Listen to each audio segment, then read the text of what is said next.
আসসালামু আলাইকুম। সবাই কেমন আছেন? আশা করছি সবাই খুবই ভালো আছেন। আলহামদুলিল্লাহ আমিও খুবই ভালো আছি। চলে আসলাম আজকে হচ্ছে নরসিংদীর ঐতিহ্যবাহী নকশি পিঠা নিয়ে। তো প্রথমে হচ্ছে আতপ চাল ভিজিয়ে রেখে সারা রাত তারপরে ভাঙিয়ে নেওয়া হয়েছে। ভাঙিয়ে নেওয়ার পর এই আটাটা হচ্ছে একেকজন একেক রকম ভাবে করে। তো এখানে হচ্ছে আমরা সহজভাবেই করে নিয়েছি, যেভাবে আমরা রুটির আটা করি ঠিক সেভাবে আটা করে নিয়েছি। তারপরে ভালোভাবে মথে নিয়েছি যেন ভিতরে কোনো গুটি না থাকে। তারপরে হচ্ছে যে জিনিসগুলো লাগবে মাস্ট, কলা পাতা, খেজুর কাটা এবং হচ্ছে রান্নার তেল।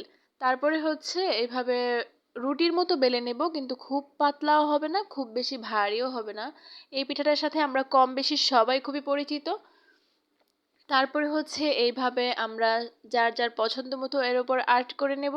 আর্ট করে নেওয়ার পরে এই যে এইভাবে উঠিয়ে নেব খেজুর কাটা দিয়ে।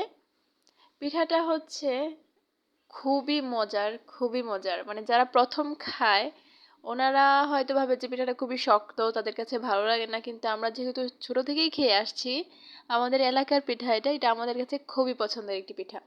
তো এইভাবে সবগুলো পিঠা বানিয়ে নেব। উম, আমরা এত ভালো আর্ট পারি না, যেভাবে পেরেছি সেভাবে চেষ্টা করেছি। তারপরে হচ্ছে ভেজে নেওয়ার পালা। চুলায় একটি কড়াই বসিয়ে দেব।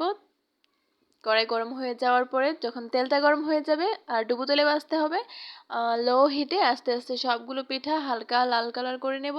তারপরে হচ্ছে যে যেভাবে খায়, আমার হচ্ছে এইভাবে ভেজে নিয়েই পছন্দ।